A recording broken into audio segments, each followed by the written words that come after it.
Mechanical properties of solid. तो question आपके सामने है, देखिए और ट्राई कीजिए, आंसर बताइए।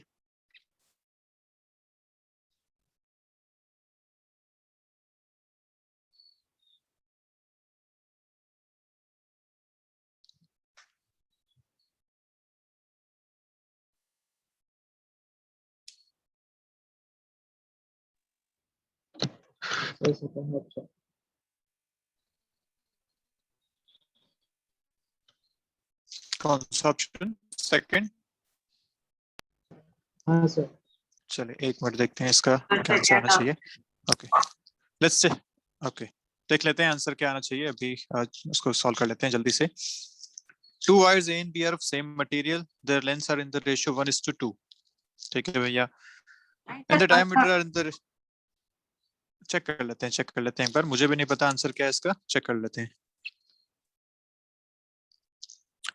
So the length are in the ratio 2:1, L1 by L2 आपको दे दिया 1:2, diameter आपको दे दिया D1:D2 in the ratio 2:1. If they are pulled by the same force, then increase in length will be in the ratio. Force same लगाया है इन पे, तो increase in length किस ratio में होगा, ये आपका क्वेश्चन है। चलिए, तो सेम मटेरियल है। अब यहाँ देखो, दो टाइप से इस क्वेश्चन को आप सोच सकते हो, या चलो एक ही टाइप अपन इसमें भी ध्यान दे पाएंगे एक्जेक्टली, क्योंकि फोर्स से रिलेटेड है। एलोंगेशन की बात है लेकिन थर्मल एलोंगेशन नहीं है, फोर्स से बात हो रही है। तो अपन बात कर सकते हैं modulus of elasticity is equal to stress by strain, F by A divided by strain delta L by L, ये हो गया। अब यहाँ पे एरिया इन दोनों का अलग अलग है क्योंकि डायमीटर अलग है, दोनों की लेंथ अलग है, यहाँ आपको रेशियो दे रखा है, लेकिन बोला है कि दोनों पे फोर्स सेम लगाया, तो ये सेम है। डेल्टा एल का रेशियो आपको पूछा है, और यहाँ पे बोला गया कि सेम मटेरियल है, मतलब वाई भी दोनों के लिए सेम है। तो यहाँ से अपन जो कांस्टेंट है उसको हटाते हैं, जो चाहिए उसको लिखते हैं। So delta L is proportional to what, L by A. क्योंकि देखिए ये डेल्टा एल इधर आ जाएगा, ये एल ऊपर जाएगा, ये ए नीचे आएगा। So delta L is proportional to L by A, ये आपका आंसर आ जाएगा। तो यहाँ से delta L one by delta L two अगर करूंगा तो करूंगा L one by L two multiplied by A two by A one, ये आपका आंसर है। L one by L two is 1:2 and A two by A one is diameter square के proportional होगा, क्योंकि area is pi by 4d²। तो area का जो ratio है वो डी स्क्वायर के रेशियो के करस्पॉन्डिंग होगा। डी स्क्वायर इज 1/2 का स्क्वायर, है ना। d2/d1 अपने का लिखना पड़ेगा, तो 1/2 का स्क्वायर मैंने लिखा है यहाँ पे। So answer should be 1/8। Option C is your answer. Clear है? तुमने गलती क्या करी, एरिया को डायमीटर वाला ले लिया। दिवांशु स्क्वायर नहीं किया जाता, स्क्वायर करना भूल गए। हाँ भाई, मतलब एरिया के रेशियो जगह तुमने डायमीटर का रेशियो ले लिया। और श्रेय तूने क्या किया? यही किया था, यही फॉर्मूला डिराइव किया, लास्ट में 1/2 द होल स्क्वायर के बदले 2/1 द होल स्क्वायर। हाँ, a1/a2 और a2/a1 यहाँ गड़बड़ कर दी तूने। चलो ठीक है, तो ध्यान रखो वो छोटी छोटी गलतियां, क्वेश्चन फालतू गलत हो जाएंगे। बहुत आसान से क्वेश्चन है। चलिए नेक्स्ट देखते हैं।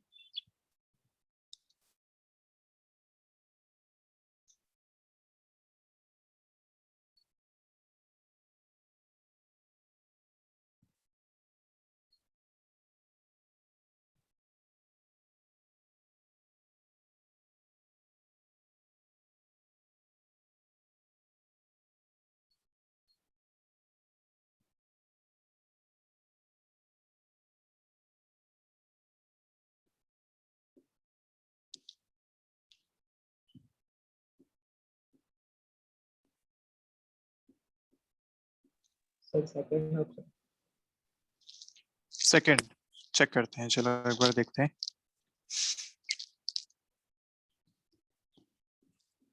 क्वेश्चन क्या कर रहा है, देखो आपने बोला सेकंड दीपांशु है ना, चेक करते हैं इसको क्या कर रहे हैं। For a constant hydraulic stress on an object, the fractional change in the object volume is delta V by B. Constant hydraulic stress ये आपको दे रखा है। Its bulk modulus B are related is, ये आपको पूछा गया है। तो अपन जानते हैं बल्क मॉडुलस का जो फॉर्मूला होता है वो -P divided by delta V by B होता है। This is bulk modulus. ये P क्या है? This is change in pressure, उसके करस्पॉन्डिंग जो वॉल्यूम में चेंज होगा, और जो ओरिजिनल वॉल्यूम था, इनका रेशियो आपको देता है बल्क मॉडुलस। सो अगर यहाँ पे ध्यान से देखें तो कांस्टेंट हाइड्रोलिक स्ट्रेस यहाँ पे है। Hydraulic stress, stress is a kind of pressure, है ना। तो ये प्रेशर आपको एक कांस्टेंट दे रखा है, आपसे इन दोनों का रिलेशन पूछा गया है, ये और ये। तो सीधा आंसर है आपका option B, this should be your answer. बिल्कुल ठीक बात है। Delta V by V is inversely proportional to B, ये आपका आंसर आ जाएगा। ठीक है, so your answer should be option B. Okay, next देखते हैं।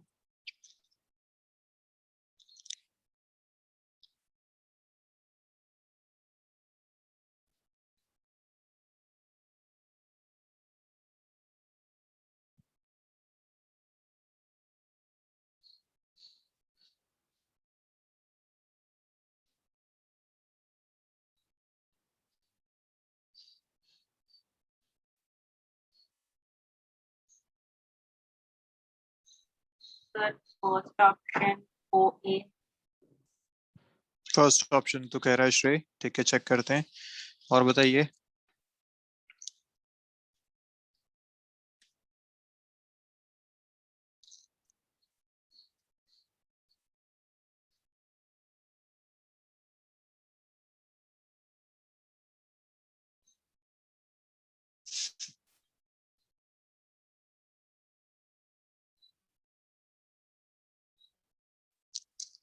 चेक करें। The load versus elongation graph for 4 wires of same length, ठीक है भैया, मेड ऑफ सेम मटेरियल, ठीक है।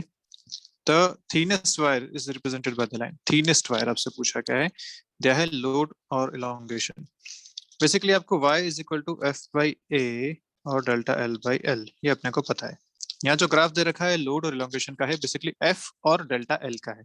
तो मैं यहाँ से f और डेल्टा एल अलग रखता हूँ, बाकी सबको उस तरफ भेजता हूँ। तो यहाँ से मिलेगा y into A by L, ये आपको मिला यहाँ से। ठीक है, अब ये जो है ये बेसिकली इस ग्राफ का स्लोप है, force by elongation, load bye elongation, this is a slope.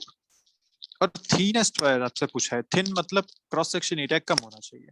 तो जिसका ए कम होगा, लोएस्ट होगा, उसके लिए स्लोप भी कम होगा, क्योंकि the slope is directly proportional to area या थिकनेस, इसको ऐसा बोल सकते हैं। ये हो गया। और यहाँ पे आपको दे रखा है कि भैया सेम लेंथ है, सेम मटेरियल के बने हुए हैं, तो अपन आराम से यहाँ से बात बता सकते हैं। तो क्या हो जाएगा आपके पास, किसका स्लोप सबसे कम है, ए का स्लोप सबसे कम है, इसलिए ए इज द थिनेस्ट। तो आंसर इज ए, बिल्कुल ठीक बात है श्रेय, दिस इज योर आंसर। चलिए नेक्स्ट देखते हैं।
क्या आंसर आ रहा है?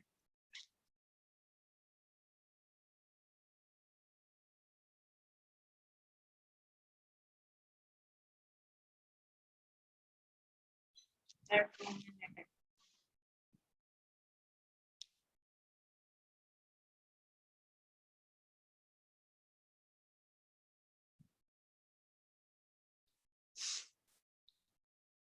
हाँ जी, एक मेटल वायर है, लेंथ L1 दे रखी है, area of cross section A दे रखा है, अटैच्ड टू रिजिड सपोर्ट आपको दे रखा है, ठीक है। Another metal wire length L2 है, the same cross section area attached to the free end of the first wire, ठीक है। तो बेसिकली ऐसा सिस्टम बना दिया है, यहाँ पे एक फिक्स सपोर्ट है, यहाँ पे एक वायर है, इससे एक वायर और कनेक्टेड है, उसको मैं अलग कलर से बना देता हूँ, लेट्स से रेड तो सेम हो जाएगा, इससे बना देते हैं।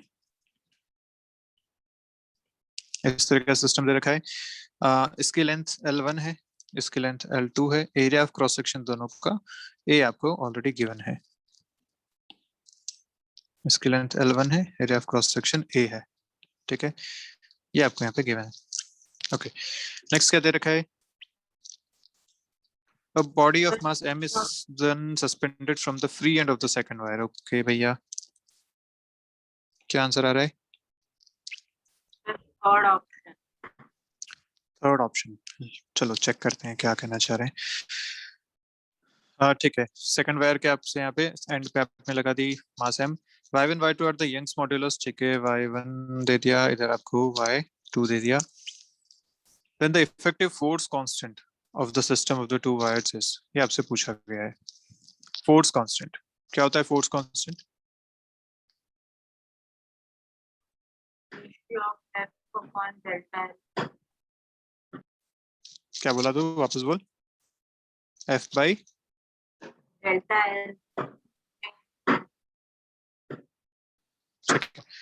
Basically f equal to K X वाला जो आप हिसाब देखते हो उसमें k was the force constant, तो वैसे अपने को यहाँ देखना पड़ेगा कुछ कुछ, suspended from the free end of the second wire. तो हाँ, अपना सिस्टम ना थोड़ा अपन ने गलत बना लिया, इस सिस्टम को अपने को ऐसा बनाना चाहिए, इसमें अपन नहीं कर पाएंगे इसको, इस सिस्टम को अपन बनाते हैं ऐसा,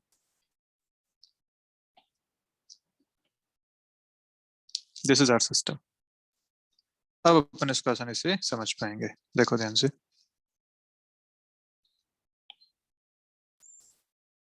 ये सिस्टम हो गया। अब आप यहाँ पे कर लो एक मास m, अब सारी चीजें हो जाएंगी आसान, ठीक है। टोटल इलोंगेशन अपने को पता करना है और उसके हिसाब से f equal to K x अपने को रखना है, या f इक्वल टू के डेल्टा एल रखना है, वहां से अपने को k मिल जाएगा, वो k आपसे यहाँ पे पूछा गया है।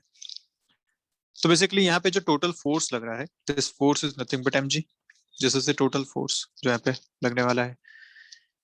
इस फोर्स की वजह से दोनों में इलोंगेशन आएंगे, कितना कितना आएगा इस बात को देखना है अपने को, क्योंकि यहाँ पे इन वायर्स का कोई मास वगैरह के बारे में बात नहीं की है, तो हमें इन्हें मासलेस लेके चलना है फिलहाल, इनके मास को कंसिडर नहीं करेंगे हम। अदरवाइज क्या होता है कि यहाँ पे टेंशन अलग होती है, फिर यहाँ टेंशन सब जगह चेंज होती जाती है, जैसे जैसे मास से अपन ऊपर चलते वेट नीचे बढ़ता जाता, हम टेंशन को इंक्रीज करते जाते, बट फिलहाल यहाँ पे ऐसा कुछ है नहीं, तो यहाँ भी हम टेंशन को mg के बराबर ही ले सकते हैं, कोई दिक्कत वाली बात नहीं है। तो हम क्या कर सकते हैं, यहाँ भी जो टेंशन लगेगी वो mg के बराबर लग रही है, इस वायर के लिए भी, इस वायर के लिए भी जो टेंशन लग रही है वो mg के बराबर लग रही है। तो बस अब दोनों के लिए अपने को एलोंगेशन चाहिए। एलोंगेशन का जो फॉर्मूला होता है y is equal to F by A delta L by L, ऐसा होता है। तो यहाँ से डेल्टा एल आपको क्या मिल जाएगी, F L by A Y, this is delta L elongation. तो अगर फर्स्ट के लिए एलोंगेशन लिखूंगा तो फर्स्ट के लिए लिखूंगा F L one by A Y one, ऐसे डेल्टा एल टू लिखूंगा तो लिखूंगा F L two by A Y two, दोनों को ऐड कर देते हैं, टोटल एलोंगेशन मिल जाएगा delta L plus delta L two, F by A आ गया कॉमन, यहाँ से आया L one by Y one plus L two by Y two, this is delta L net, ठीक है। अपने को चाहिए F equal to K X वाला हिसाब या के डेल्टा एल नेट वाला हिसाब, ठीक है। यहाँ से के मिल जाएगा force by net delta L, तो force by this complete thing करोगे तो फोर्स से फोर्स कैंसिल हो जाएगा, यहाँ पे आपके पास आएगा ए ऊपर, इन दोनों का एलसीएम ऊपर y1 y2 y, यहाँ से आ जाएगा L1 y2 plus L2 y1, ठीक है। आप एलसीएम ले सकते हैं, कोई दिक्कत वाली बात नहीं है। इधर आप एलसीएम लेके सॉल्व करेंगे तो जो एलसीएम वाला पोर्शन आएगा वो ऊपर आ जाएगा, जो ऊपर आएगा वो नीचे आ जाएगा, क्योंकि आप यहाँ डेल्टा एल को डिवाइड कर रहे हैं, डिनोमिनेटर में लिखे आए हैं। तो तूने जो आंसर बताया श्रेय, क्या वो यही है, y1 L2 plus L2 y1 और y1 y2 a, ठीक है। तो ये आपका आंसर हो गया यहाँ पे option C, this is your answer. बढ़िया श्रेय, ठीक है। तो अब देखो, मैंने शुरू में डायग्राम बनाया हॉरिजॉन्टल, लेकिन फिर समझ में आया कि यार कोई सेंस बन नहीं रहा है इस क्वेश्चन का अगर मैं हॉरिजॉन्टल डायग्राम बनाता हूँ तो, क्योंकि मास जो है अगर हॉरिजॉन्टल डायग्राम है तो इस तरीके से मास आपने यहाँ लटका रखा है, ये तो इसको बैंड कर सकता है, इसको एलोंगेट नहीं कर सकता, और बैंड करने वाला अपना कोई हिसाब अपने बढ़ा नहीं है, अपन बात करते हैं इलोंगेशन की। तो इसलिए आप इसको वर्टिकल लगाएंगे, यहाँ पे हालांकि कहीं दे नहीं रखा है, फिर आपको वर्टिकल इसको लेके चलना चाहिए। चलिए देखते हैं नेक्स्ट।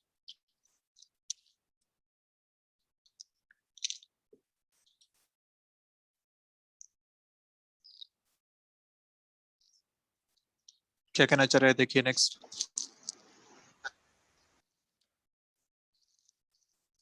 रॉन्ग स्टेटमेंट आपसे पूछा है। Second option. सेकंड ऑप्शन वैसे देख भी रहा है, गैसेस आर लीस्ट कंप्रेसिबल, तो गलत बात है, गैसेस आर मोस्ट कंप्रेसिबल। देख लो, bulk modulus for solids is much larger than for the liquids. क्या ये सही बात है? हाँ ये सही बात है। क्यों ऐसा? क्योंकि बल्क मॉडुलस जब आप लिखते हैं तो लिखते हैं P by delta V by V। तो अगर सेम वॉल्यूम के आप गैस और सॉलिड लेते हैं, उस पर सेम प्रेशर अप्लाई करते हैं, तो चेंज इन वॉल्यूम सॉलिड में कम होगा। Change in volume is less in solid, so bulk modulus is more in solids. ठीक है, तो सॉलिड का बल्क मॉडुलस ज्यादा होगा। ठीक है, गैसेस आर लीस्ट कंप्रेसिबल, ये आंसर आपका करेक्ट है, क्योंकि यहाँ पे रॉन्ग स्टेटमेंट पूछा गया, so this is the correct answer. Incompressibility of the solid is due to the tight coupling between the neighbouring atoms, बिल्कुल ठीक बात है ये। The reciprocal of the bulk modulus is called the compressibility, ये भी ठीक बात है। तो बाकी सारे स्टेटमेंट वाइज ठीक है, आंसर वाइज अपने को रॉन्ग स्टेटमेंट पूछा था, इसलिए आंसर बी हो गया। नेक्स्ट।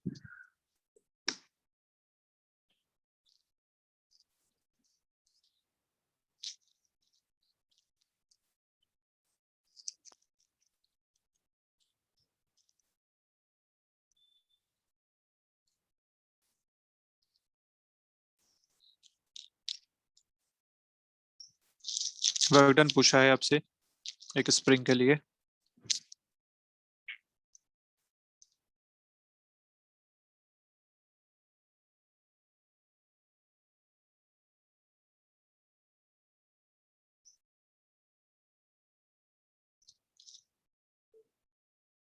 आसान क्वेश्चन है, अच्छे से करिएगा।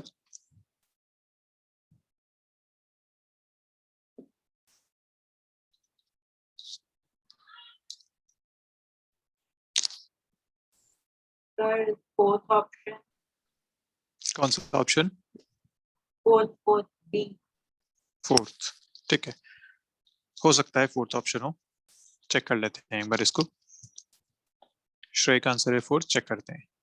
कैसे चेक करेंगे? तो भैया जब भी कोई स्प्रिंग की बात है, यहाँ पे फोर्स नहीं दे रखा, अपन जानते हैं कि वर्क डन होता है F डॉट एस, या अगर फोर्स वेरिएबल है तो integral F dot D S या D X, this is the work done. But यहाँ पे कोई फोर्स तो दे नहीं रखा, पूछा है कि एक स्प्रिंग है, उसकी एक्सटेंशन L1 से L2 करनी है, बताओ कितना वर्क लगेगा। लेकिन हम स्प्रिंग का फोर्स जानते हैं, this spring force is F equal to K X, this is the spring force. अब अगर इसमें इस टाइम पे एक्सटेंशन x है, तो इस पे फोर्स कितना लगा रहा होगा? ये स्प्रिंग पीछे की तरफ kx के बराबर। इसकी वजह से अपने को वर्क डन देखना है। अगर मुझे इसको एलोंगेट करना है तो इतना ही फोर्स मुझे आगे की तरफ लगाना पड़ेगा। मतलब अगर मैं एलोंगेट कर रहा हूँ तो खींच रहा हूँ, स्प्रिंग इतना ही फोर्स अंदर की तरफ लगाएगी। तो वर्क डन आप यहाँ से लिख सकते हैं इंटीग्रल के एक्स डी एक्स। कहाँ से कहाँ तक एक्सटेंड करना है? सो L1 से L2 तक एक्सटेंड करना है। हो गया आपका आंसर, ये हो गया के, अंदर आएगा x square by 2, limit L1 से L2, तो ये आएगा के बाई 2,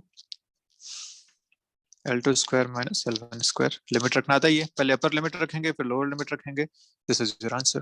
ठीक है, तो बिल्कुल ठीक है श्रेय, this is your answer. Next. बाकी सभी को क्लियर हो रहे हैं ना क्वेश्चन? ये कोई दिक्कत तो नहीं है? ठीक है, Tanaya, Zeel, yes sir. Okay. देखिए नेक्स्ट।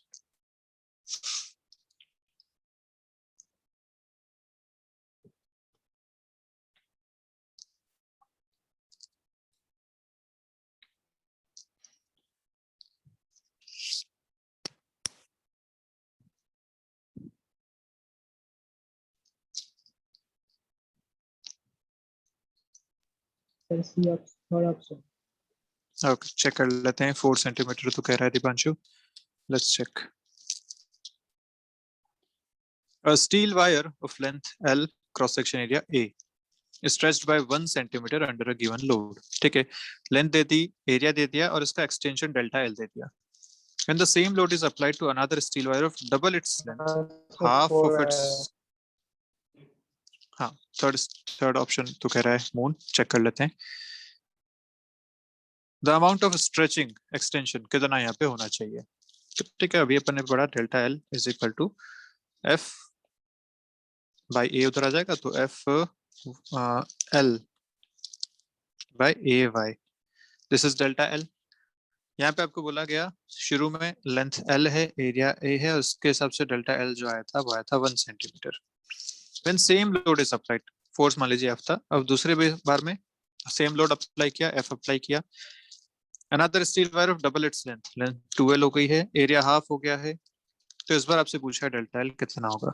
तो कंपेयर कर लो दोनों सिचुएशंस को, तो आई गेस आपने आंसर ठीक ही बताया होगा, क्योंकि एल का 2l हो गया है और एरिया का यहाँ हाफ हो गया है, तो ये a/2 2 ऊपर आएगा, यहाँ 2l था, 2 मल्टीप्लाई होकर 4 हो जाएंगे, सो answer should B 4। So yes, answer should B 4। Basically compare करना है दोनों सिचुएशंस को, किया जा सकता है, आसान सा क्वेश्चन है। Next,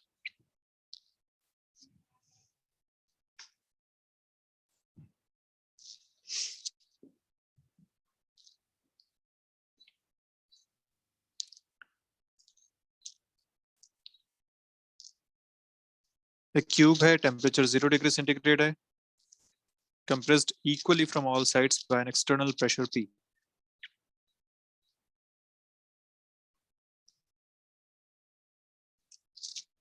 By what amount should its temperature be raised to bring it back to the size it had before the external pressure was applied? The bulk modulus of the material of the cube is B and coefficient of linear expansion is A. तो ये basically आपको thermal और यहाँ mechanical दोनों को मिला के question पूछ लिया गया है। तो अच्छा, मतलब ठीक क्वेश्चन है, आसान सा क्वेश्चन है। बता दीजिए क्या आंसर होना चाहिए इसका।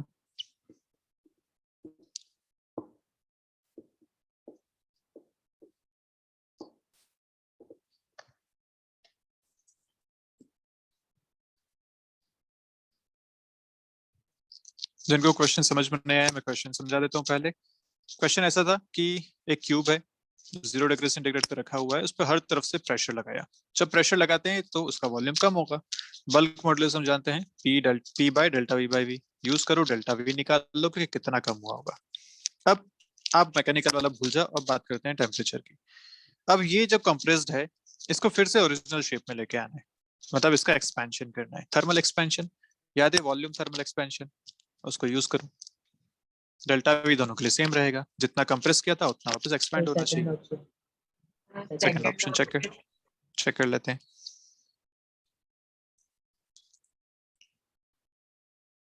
तो देखो, सबसे पहले बात करते हैं बल्क की, bulk modulus B is equal to P by delta V by V। यहाँ से डेल्टा V आपको मिल जाएगा कितना, so it will be PV by B के बराबर। This is delta V, PV by B। दूसरी बार आपसे पूछा गया कि इतना ही डेल्टा V आपको एक्सपेंशन से चाहिए, तो volume expansion, thermal expansion, volume expansion, thermal वाली बात कर रहे हैं अपन। ठीक है, तो थर्मल वॉल्यूम एक्सपेंशन से क्या मिल जाएगा आपको, delta V is equal to V0 1 plus alpha delta T। Alpha यहाँ पे 3 अल्फा हो जाएगा, क्योंकि यहाँ पे आपको लीनियर वेरिएशन दे रखा है, लीनियर एक्सपेंशन इज अल्फा। तो यहाँ पे हम जानते हैं जब लीनियर अल्फा होता है तो सरफेस या एरिया वाला होता है 2 अल्फा, जिसको आप बीटा भी कहते थे, और फिर वॉल्यूम वाला हो जाता है 3 अल्फा, जिसको आप गामा भी कहते थे। ठीक है, तो अपन यहाँ यूज करेंगे 3 अल्फा डेल्टा T। आपसे पूछा है कि कितना टेम्परेचर यहाँ पे राइज करना चाहिए, पूछा ना, बाय व्हाट अमाउंट, आपको डेल्टा T पूछा गया है, तो इसको यूज कर लेते हैं। बेसिकली यहाँ पे डेल्टा V आपसे पूछा है ना, तो ये अपन ने गलत लिख लिया है। डेल्टा V का जो फॉर्मूला होता है V0 अल्फा डेल्टा T। ये 1 plus alpha delta T will give final volume, so ये हो जाएगा V0 3 alpha delta T। Yes है, and this V0 initial volume हम ऑलरेडी यहाँ पे V ले चुके हैं, तो मैं इसको V लिख रहा हूँ, ये ऑलरेडी इनिशियल वॉल्यूम V था, इसी को अपन यहाँ पे देख लेते हैं।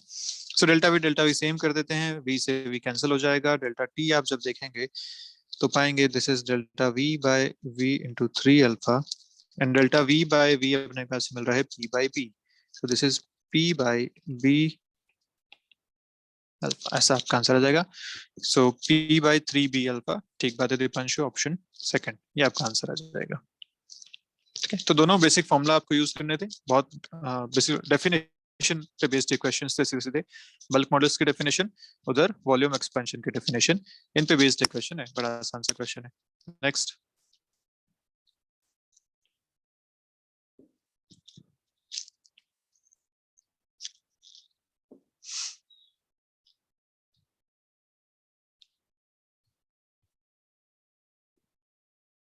ए ए चेक करते हैं। मून तेरा आंसर चेक करते हैं क्या है।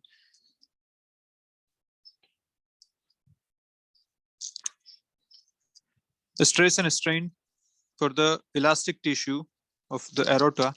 एरोटा बायो वाले ज्यादा अच्छा बता पाएंगे, मुझे नहीं पता क्या होता है ये, मतलब कोई ना कोई अच्छा लिखा हुआ है ऐसा। हाँ, the large tube vessel carrying blood from the heart. Okay ठीक है, तो एरोटा एक ट्यूब वेसल है जो ब्लड को लेके जाती है। चलिए ठीक है, अपने को उससे कोई फर्क नहीं पड़ता, अपने को इतना पता चल गया कि एक कोई ट्यूब है जो कि इलास्टिक ट्यूब है, इतना सा अपना हिसाब है।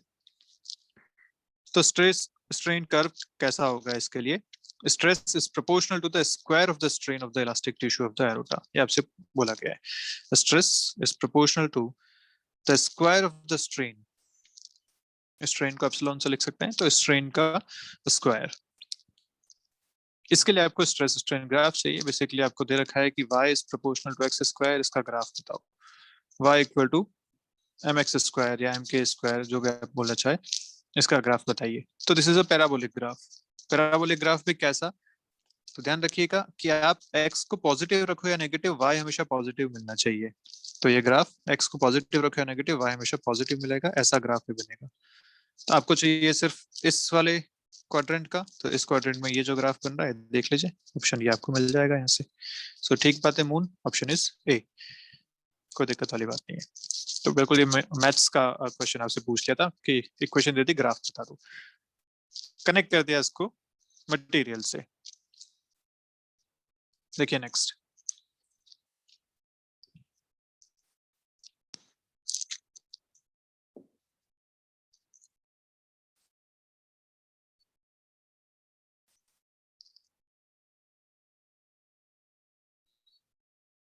बी।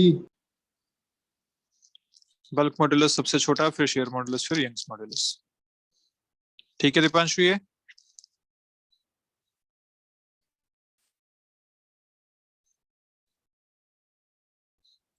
दीपांशु श्रेय क्या है? ठीक है आंसर? सर नहीं पता मुझे। क्या बोला श्रेय? तो कुछ सुनाई नहीं दिया मुझे।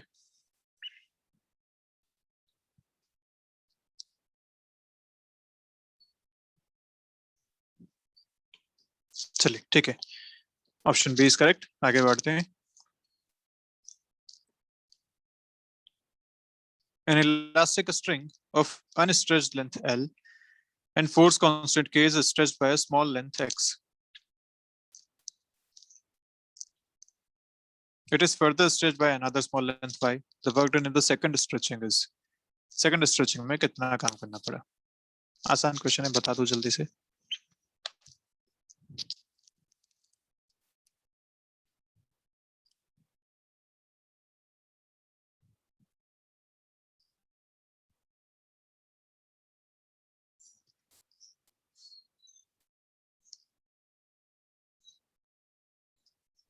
Sir first option. डी। दो आंसर आ गए मेरे पास, एक श्रेय कह रहा है ए और मून कह रहा है बी। सर चेक सर करो। D fourth option. अच्छा फोर्थ कह रहा है मून, ये कह रहा है हाफ के वाई 2x प्लस वाई। अच्छा तो मून तूने क्या किया? सर के एक्स और के वाई फोर्स लगेगा, उसको इंटीग्रेट कर दिया। फोर्स कितना लगाया तूने? के एक्स प्लस के वाई। भैया के वाई फोर्स तब आएगा जब वो पूरा पूरा पूरा वाई तक एलोंगेट हो चुका होगा, तब तो बोलेगा कि के वाई फोर्स आए। इस बात हमेशा ध्यान रख कि इलोंगेशन में हमेशा जो होता है वो चेंज होता है, वैल्यू हमेशा चेंज होती है फोर्स की। जैसे जैसे एलोंगेट होता जाएगा फोर्स की वैल्यू चेंज होती जाएगी। तो तू सीधा वो फोर्स नहीं ले सकता शुरू में, कांस्टेंट थोड़ी है कोई फोर्स। श्रेय तूने क्या किया? फोर्स इनटू डिस्प्लेसमेंट, फोर्स का सीधा फार्मूला था ना, सॉरी वर्क डन का सीधा फार्मूला था ना, हाफ के एक्स स्क्वायर। हाँ तो उसके अंदर जितना इलोंगेशन था वो एक्स, यहाँ पर सेकंड स्ट्रेचिंग के अंदर वाई है, तो फिर सीधा हाफ के वाई। अच्छा ठीक है, ठीक है, तो ये बात तेरी सही हो सकती है। आप चाहो तो इसको सर डिराइव करके भी, हाँ ये ऑप्शन, हाँ बिल्कुल ठीक बात है, ये ऑप्शन आएगा। आप चाहो तो इसको डिराइव करके भी देख सकते हो। डेरिवेशन कैसे करना है, जैसे अभी हमने पहले वाला किया था। आप कोई भी फोर्स मान लीजिए आर डिस्टेंस पे आके के आर, आप स्ट्रेच कर रहे हैं इसको एक्स से वाई तक, आप उसके हिसाब से भी इसको कर सकते हैं। स्मॉल लेंथ दे रखी है, उसका आप यूज कर लेंगे यहाँ पे। नेक्स्ट,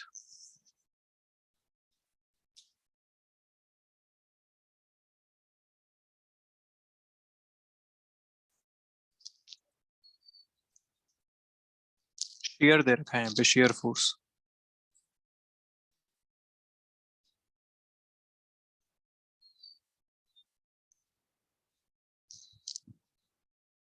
देखो जब होल पंच करते हैं ना, तो होल पंच करना मतलब आप उसको काटते हो, शेयर करते हो वहां पे। होल कैसे पंच करते हैं, पंच करना मतलब जैसे आपने कुछ एक जैसे कील से रखी और ऊपर से हथौड़ा मारा, इसको कहते हैं पंच करना। तो होल पंच अगर करना है, तो जो मटेरियल है ना, वो आप ऊपर से जब उसको पंच ही बोलते हैं जिससे होल होता है, तो वो पंच अंदर जाता है, तो वो उस मटेरियल को काटता हो जाता है अंदर। जो वहां मटेरियल था उसको नीचे की तरफ धकेलता हो जाता है, तो इसको शेयर करना कहते हैं। तो यहाँ पे शेयर आपको बेसिकली यूज करना है।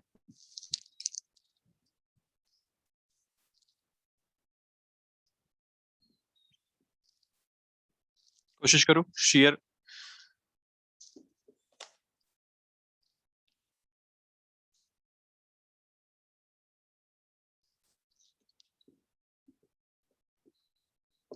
आपको ये दे रखा है, दिस इज शेयर स्ट्रेंथ। इतनी स्ट्रेंथ अगर उस पर शेयर के लगाओगे तो रप्चर हो जाएगा, मतलब वहां पे होल पंच हो जाएगा। ये आपको स्ट्रेंथ दे रखी है, सर फोर्थ इसको यूज करना ऑप्शन। पड़ेगा आपको। श्रेय तेरी आवाज नहीं आ रही बिल्कुल भी। Sir fourth option. Fourth option, चलिए चेक करते हैं कैसे किया तूने ये।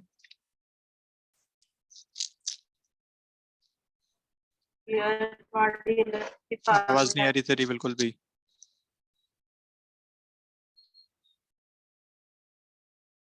चलो देखो मैं बता देता हूँ। पंच करना मतलब ये ऐसा एक मटेरियल है, ठीक है, ये इसकी थिकनेस है इस मटेरियल की, ऐसा। आपको यहाँ पे एक होल पंच करना है, तो ये होल कैसे पंच होगा, ये पूरा नीचे तक जाएगा इस तरीके से, यहाँ तक ये पंच होगा ऐसा। ठीक है, पूरी थिकनेस को पंच करोगे तब ये पंच हो पाएगा होल। तो अब यहाँ आपको आपको एरिया चाहिए कि कितना एरिया यहाँ पे एक्चुअली आप इसको कवर कर रहे हैं। तो एरिया कैसे आएगा, पंच करना मतलब इस बाउंड्री बाउंड्री पे ये पंच आता है, बाउंड्री बाउंड्री से शेयर होता है। ठीक है, सिर्फ बाउंड्री बाउंड्री पे वो फील करता है इस प्रेशर को। तो इतना ये इसका जो सरकमफेरेंस हो गई, ये सरकमफेरेंस इसकी लेंथ हो गई। और ऐसी कितनी लेंथ अपने को काटनी है, जितनी इसके डेप्थ है उसके बराबर ये लेंथ अपने को काटनी पड़ेगी। तो ये इसका एरिया हो जाएगा। तो अपन इसका एरिया ले सकते हैं, इसका डायमीटर आपको दे रखा है, तो pi into diameter, this is the circumference multiplied by it's thickness, this is the area जो शेयर होगा। ये शेयर एरिया अपने को लेना पड़ेगा। और अगर एरिया मिल गया तो force by area will give you the shear stress. ये चीज यहाँ पे है। अब शेयर स्ट्रेस आपको दे रखी है कि इतनी स्ट्रेस अगर आप लगा लोगे तो ये पंच हो जाएगा। तो ये दे रखा है, पाई पता है, डी डायमीटर दे रखा है, थिकनेस दे रखी है, फोर्स आपको यहाँ से कैलकुलेट करना है। तो चेक करते हैं। Force can be given as sigma, sigma is 3.5 into 10⁸ multiplied by pi multiplied by d. Diameter is 1 centimeter, 10⁻² meters, and thickness is 0.3 centimeters, 0.3 into 10⁻²। ये आपको मिलेगा फाइनल आंसर। इसको चेक करो, पाई को आप 3.14 रख सकते हैं। सर इससे आंसर आ रहा है, आंसर थर्ड मिल रहा है, सी थर्ड आंसर। वाला 3.3 into 10⁴। और तूने क्या किया, मैंने 0.3 into 10⁻² नीचे लिया। नीचे काय को लिया, मैंने पाई डी नहीं, वो थिकनेस को ऊपर लिया था। ठीक डेल्टा है। एल तो अभी बाई क्लियर है, अभी क्लियर है, तो अभी आंसर आपके पास आएगा ये। वो Yes. डेल्टा एल जो तूने लिया वो इलोंगेशन नहीं है यहाँ पे, दिस इज द एरिया जिस पे एक्चुअली पूरे टाइम प्रेशर अप्लाई हो रहा है, वो स्ट्रेस अप्लाई हो रही है। सो एरिया ये वाला कंसिडर करना पड़ेगा आपको। सो ये अच्छा टाइप का क्वेश्चन है जहाँ पे अपने क्लास में अभी तक ऐसा डिस्कस नहीं किया था एक भी। सो ये एक नया क्वेश्चन आपको मिला है जिसमें शेयर के बारे में आप समझ पा रहे हैं एक्चुअली। तो शेयर होता क्या, मैं आपको ध्यान से बताऊं तो एक आप मान लीजिए आपने एक आयरन का या किसी मेटल का पाइप देखा होगा ना, तो अंदर से होलो है पाइप, सिर्फ बाउंड्री है। आप उसको मान लीजिए कि वो एक पंच है, ठीक है। अब उस पाइप को इस सरफेस पर रखा और ऊपर से इसको हैमर किया, तो क्या होगा, जितना एरिया जितनी इसका सरकमफेरेंस था वही कांटेक्ट में आया, क्योंकि अंदर से तो होलो था वो। तो वो जो एरिया कांटेक्ट में आया ना, वो जो सरकमफेरेंस कांटेक्ट में आई, वो एरिया अपने को देखना पड़ेगा। और कितना थिकनेस तक इसको काटा, तो this length into thickness, this will give you the total area जिस पे ये शेयर हमेशा करेगा।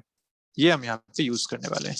तो ठीक है, ये आपका आंसर आ जाएगा। तो कह रहा है इससे आंसर सी आ रहा है, बाकी आप लोग एक बार चेक कर लीजिएगा फिर से। चलिए देखते हैं नेक्स्ट।